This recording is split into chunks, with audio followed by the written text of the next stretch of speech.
All right, let's get into it. Today, we're unpacking one of modern India's most tangled and, honestly, most controversial cases, the 2004 death of a 19-year-old named Ishrat Jahan.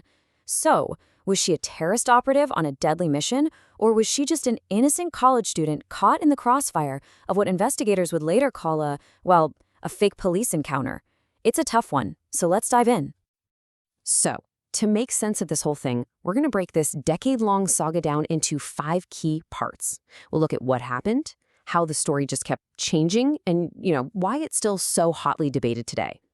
Okay, so first things first, before we can even touch the controversy, we really need to know who we're talking about. Who was Ishrat Jahan before her name was suddenly everywhere on every news channel? Ishrat was just 19, a science student in Mumbai. And, life threw her a curveball when her father died back in 2002. She stepped up, started tutoring kids to help support her family, but she was only making about 700 rupees a month. So imagine this. A man named Javed Sheikh comes along and offers her a sales job for 3,000 rupees a month. That's a huge deal. It felt like a real lifeline. Her mom wasn't so sure, but Javed said he'd known her dad. So in June of 2004, Ishrat left with him on what she thought was a business trip. And that was the last time her family ever heard from her. Okay, now let's jump to the first official story. This is the version that exploded onto news channels all across the country, and it came directly from the Gujarat Police. So the whole thing kicked off with a really urgent warning. We're talking intelligence agencies, specifically the Intelligence Bureau, or IB, sending an alert to Gujarat State Intelligence Bureau. And the message was serious. Operatives from the terror group Lashkar-e-Taiba were supposedly on their way to assassinate top political leaders, including the chief minister at the time, Narendra Modi. So, in the super early pre-dawn hours of June 15th, police teams are on watch. They say they spot a blue Indica car. It matches the description they got from an informant, and it's driving erratically. Now, according to the official report, when they tried to pull it over, the people inside opened fire with an AK-56. The police shot back, and in the firefight that followed, all 4 people in the car were killed. This kind of thing, in India, it's called an encounter killing. Now, officially, that means it's a shootout where police are just defending themselves. But let's be honest, that term is really controversial. It's often linked to accusations that police are carrying out extrajudicial killings. It didn't take long to identify the 4 people. The driver, that was Javed Sheikh. And in the passenger seat, Ishrat Jahan. The 2 in the back were identified as Amjad Ali Rana and Zishan Johar, who police claimed were Pakistani nationals. And right away, the police labeled all 4 of them as Lashkar-e-Taiba terrorists. No question. So the official story was clean. It was simple, and it was dramatic. A huge terror plot stopped in its tracks. The state's leaders were safe, case closed, right? Well, not even close. That neat little narrative was about to get blown wide open. And this is where the official story really starts to fall apart, and the whole thing just erupts into a national firestorm. Interestingly, the first cracks in the police's version of events didn't come from journalists or politicians. Nope, it came from an investigation ordered by the court. So back in 2009, a report from a metropolitan magistrate named SP Tamang comes out, and it just pokes all these holes in the story. This is where things get really fascinating, because it's basically science versus the police report. For example, the police said they shot at them, right? Well, forensic tests found 0 gunpowder residue on their hands. None. Then there's the car. Police said they shot the rear left tire, making the car swerve right. But that's not how physics works. It should have gone left. And maybe the biggest one, the police claimed it was a shootout from a distance, but the autopsy reports, they told a different story. Close-range shots fired downwards. It just didn't add up. Tamang's conclusion was, to put it mildly, explosive. He didn't mince words. He called it a fake encounter. And that's a direct accusation that this wasn't self-defense. It was, in his words, a pre-planned, cold-blooded murder by the very police officers involved. I mean, wow. Suddenly, this whole case flips from a counterterrorism win to potential state-sponsored execution. And once that official story started to crumble, the case just exploded into this huge political war. On one side, you had the BJP-led state government in Gujarat, and on the other, the Congress-led central government in Delhi. And they went head-to-head. Okay, and if you think it's confusing now, just wait. In August 2009, the Central Home Ministry files a sworn statement, an affidavit saying that yes, intelligence inputs did suggest Ishrat and the others were linked to Lashkar-e-Taiba. But then, get this, Just 7 weeks later, right after that damning Tamang report came out, they file a second affidavit, a completely different one.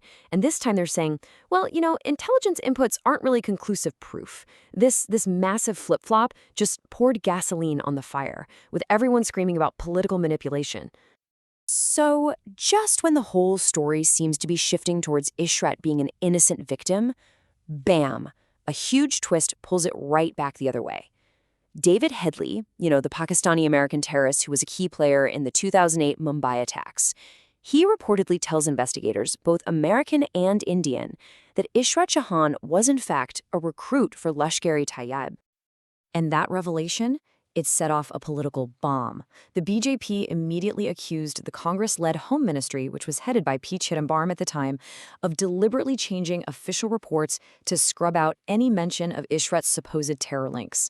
So now you have both major parties pointing fingers, accusing each other of twisting the investigation for political points. The search for the truth got completely lost in this ugly partisan brawl. All right, so the case is a total mess, stuck in political gridlock. So it's finally handed over to India's top investigative agency, the Central Bureau of Investigation, the CBI. And the CBI's final report, it didn't just agree with the fake encounter theory. It laid out a shocking, incredibly detailed conspiracy. They concluded this was a joint operation, a plot hatched by the Gujarat Police and the State Intelligence Bureau. The charges were serious: abduction, illegal confinement, and premeditated murder. So let's look at the timeline the CBI put together, because it's wild. They're saying, forget the car chase. That never happened. According to them, the 4 victims were actually picked up one by one days before the so-called encounter. They were held in secret at 2 different farmhouses. Then, in the early morning of June 15th, they were all brought to that spot, they were killed, and then weapons were planted in their car to make it look like a shootout. So the CBI has its case. It's charged several high-ranking police officers with murder and conspiracy.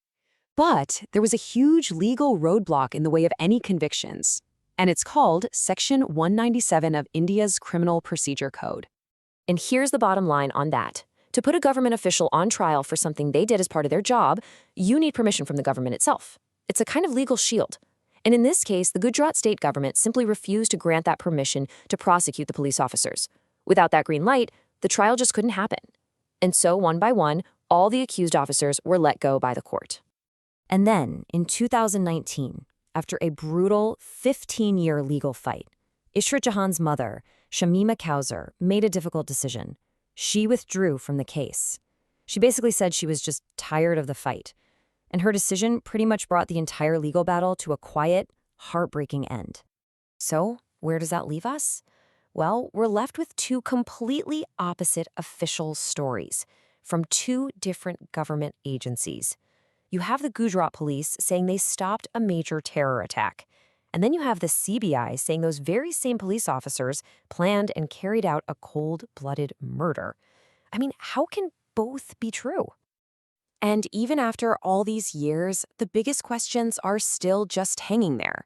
Was that initial intelligence about a terror plot even real? If it was Ishrat in on it, or was she just a pawn in someone else's game? Did the police fake an encounter, even if they believed their targets were dangerous? And maybe the most frustrating question of all, did the political war over this case make it impossible for the real truth to ever come out? In the end, the Ishrat Jahan case is about so much more than just one incident. It really makes you ask a profound and frankly troubling question about the nature of truth itself. What happens when the very institutions that are supposed to protect us tell completely opposite stories? The case file might be closed, but it's left behind this deep sense of distrust and this one lingering question. When power tells 2 different stories, which one are you supposed to believe? The controversy, you can be sure, is far from over.